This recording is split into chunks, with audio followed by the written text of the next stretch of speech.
Welcome back to the fourth episode of EMI Professional Development Series by NTU. I'm Dr. Gina Wenjin Chen from National Zhongzheng University. Welcome back. Well, in the previous three episodes, we have already introduced the use of formulaic language and how it can facilitate the listening and speaking task and some more on reading and writing in an EMI classroom. In this episode, we're continuing to move on to more reading and writing training and see how formulaic language and moves can continuously assist us when processing textual materials and producing quality passages. Therefore, this episode is a sequel for the previous one, Formulaic Language for Reading and Writing. In the previous episode, we already learned about the use of formulaic language in academic reading and writing tasks, how moves can help us consciously identify and establish the flow in academic reading and writing, and how several useful resources like the Academic Phrase Bank, Reference-Write, or your favorite search engine like Google or Yahoo, both work, okay?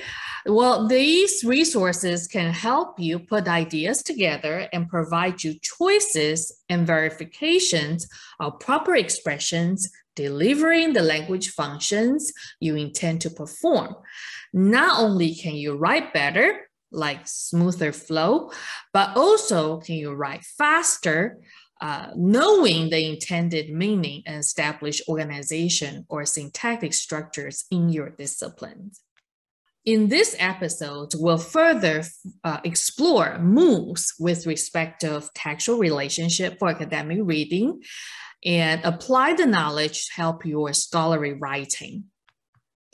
So remember in the last episode, last time, we already introduced the 11 moves by Nugu, often adopted in scientific papers under the IMRD organization.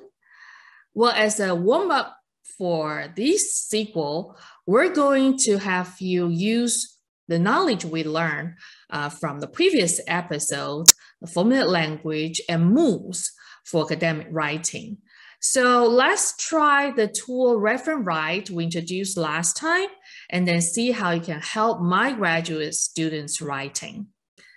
This little passage is taken from my students' draft. Sorry, Angelica, I gotta use someone's work as an example. So let's quickly go through Angelica's writing segment before starting my makeover.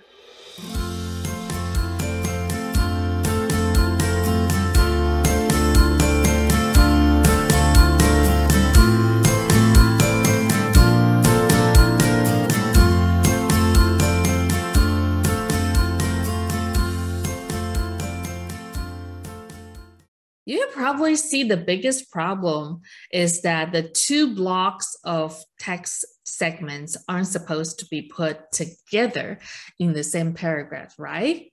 Why is that? Well, clearly the first half of the passage starts by stating the effect of tech advancement and how it affects teachers and students. But the second half jumps to factors the writer wants to explore, and there's no functional transitions to help readers to make sense of the jump. So this kind of lack of coherence is a very common problem when one doesn't think about moves.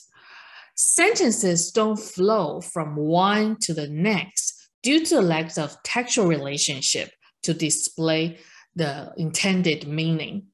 The intended meaning is hard to guess here by her writing. Well, a lot of times we have to guess. We have to guess what she's trying to say. There aren't much like formulaic language, like formulaic expressions per se, to elucidate the connection between ideas and content words. And then besides, there are several grammatical and syntactical problems in long sentences. Well, what if we extract the content words and use the formulaic expressions reference write to get some writing ideas and then rewrite, revise this particular passage. So look at what we have found on the site. And all these wonderful formulaic expressions, the sequences from the academic phrase bank, right? All these useful expressions help us put ideas together in a fluent and accurate way with the awareness of making these moves. Well, students, authors can develop more rigorous logic flow and minimize the unnecessary grammatical errors. And meanwhile, after we rewrite the whole thing, the passage, like 2.0 version now, seem to be more professional and also have more academic tone of voice. So let's see what's going to happen when we incorporate reference write and use the provided resources to rewrite her draft. So this little passage could work as an introductory material for her paper. When we get on reference write, there are plenty available or probable formulaic expressions based on various language functions to help us make the moves.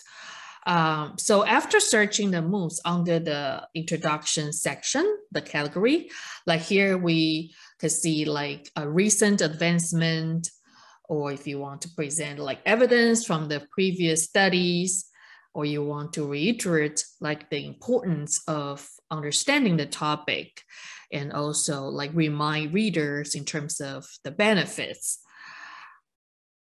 These could be the moves she was trying to make.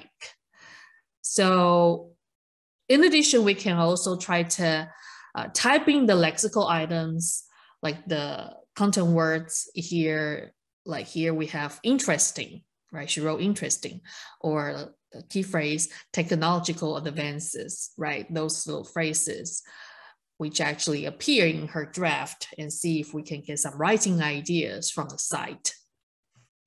So after putting what we have learned from the previous episodes into practice, now we're going to move on to the textual relationship that we kept mentioning. Formulaic language and moves are also closely related to textual relationships, and now let's find out how. What is textual relationship? Well, textual relationship in a nutshell is the connection, or we can also call it some kind of logic, between two portions of text, like how logic flows. So learning about the widely used and commonly seen textual relationships in English academic writing will be very helpful for non-native English speakers to read a passage to follow the author's thought. In other words, when readers have a clear picture of how information is put together, organized, and then this kind of knowledge of the structures of text can really benefit readers because we can easily grasp the main concept and distinguish between the majors and the minor or supporting ideas, and even locate specific points or details or even examples. The academic phrase bank we have introduced just a moment ago actually categorizes formulaic expressions by language functions, rhetorics, and moves for readers to decipher information between or across paragraphs in the sense of the global, or we say overall organization. There's also local, or we say smaller structures, like, between sentences. Textual relationships help elucidate how writers and readers can navigate through a large amount of academic materials in EMI classrooms. The global level of the instruction presents the hierarchical structures of a text by describing how paragraphs are strung together by textual relationship to form the entire text. At the local level, this kind of approach, on the other hand, teachers can introduce or demonstrate the functions of discourse organizing words in understanding to help students to see textual relationship between sentences. With this kind of interactive approach, like top down and bottom up, like reading a map, students will know what linguistic clues they will look for and how they may interpret the meanings and functions of the clues as they are tackling their reading tasks. Hopefully, they can also apply the same knowledge when producing writing pieces. So in the previous episode, the 11 moves from Nook will also unfold like complex information for readers to cruise smoothly with the discourse knowledge to interact with the author within the scientific text. When making these moves, certain logic and discourse organization will be required to express the author's findings or arguments. So let's now take a look at the 8 different types of essential textual relationships. So the first 3 textual relationship that would be a top-down type with this top-down organization, naming from an umbrella thesis statements to either examples or specific details. And in the academic phrase bank, you can also find suitable expressions and samples to help writers to put ideas together, like the 2 we have here. So this can be illustrated with the following examples, and then you can, after this big thesis statement, then you can start by presenting your examples A, B, and C. And similarly, we have a few illustrative examples are given here. Once again, a big umbrella statements, and then followed by your example A, B, and C. And that's the first type of textual relationship. And the second type of textual relationship will be from general to specific. So there are also useful expressions in academic phrase banks, such as we'll now demonstrate our method on some specific problems, and then you can start saying your problem A, B, and C. Or we also have here further details of something are providing the following paragraph or following excerpt or following sections, right? So these are very useful to present from general to specific. And the third relationship will be from group to members. That would be like collective concept to individual members or categories, right? So here we also see 2 practical and straightforward expressions help us tie the assorted information together in a systematic way. So here we have the cases are further subdivided into like how many subtypes, right? Then you can start talking about each category, each subtypes. And the second one is, this is divided into 3 regions, right? So after this umbrella theme, you can start talking about the respective regions one by one. Right. So once again, formulaic language and moves really help support textual relationship to make the organization more friendly or friendlier to readers. How about if we put the first 3 sorts of relationships in the context of this short passage? Can you tell which textual relationships exist in this segment?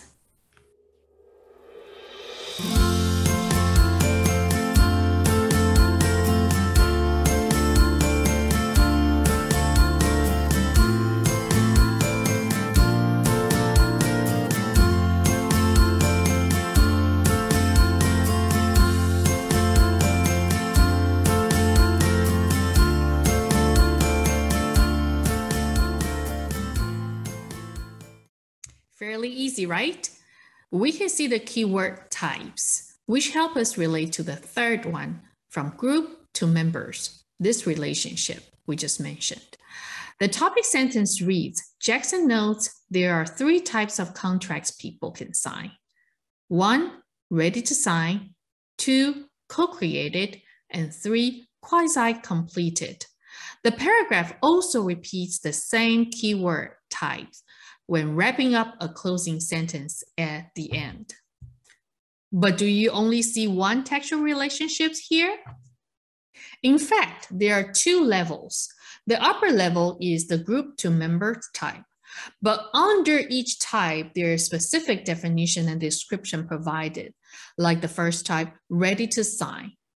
This group of people, their traits are detailed depicted in the following 3 sentences.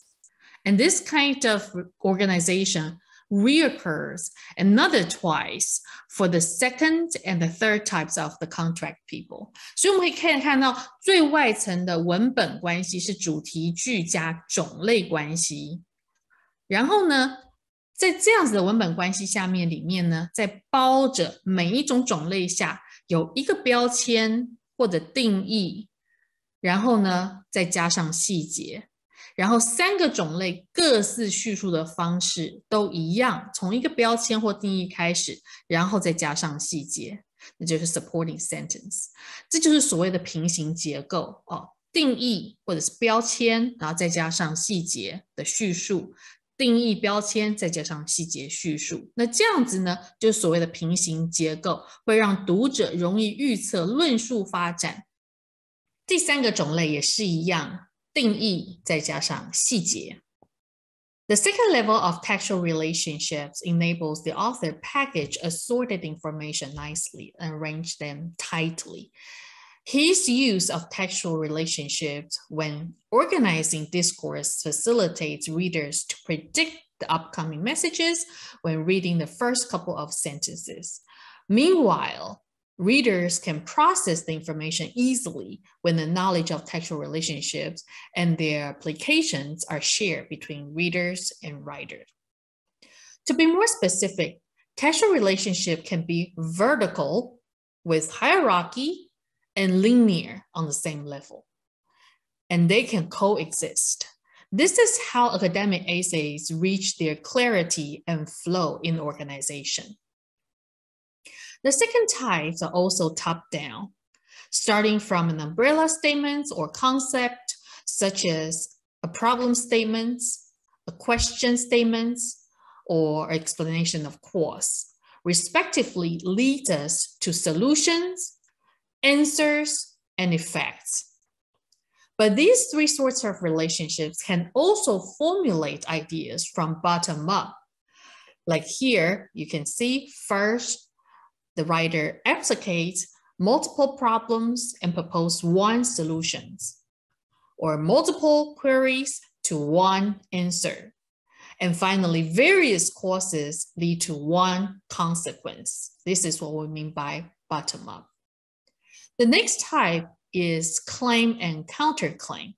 Similar to the idea of like a debate, analyzing between pros and cons per se, this types of textual relationships is often followed by cause and effect as the level 2 organization. For example, like explaining certain reasons and then lead to certain results, and then hence will be considered better or worse than a counterpart. It's like contrast, compare.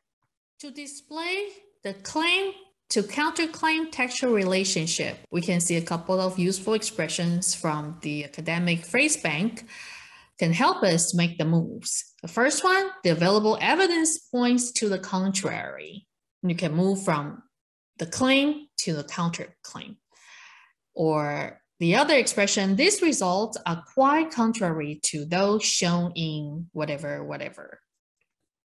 The final textual relationship we're introducing is time sequence, like stating events by the order of time in the chronological order.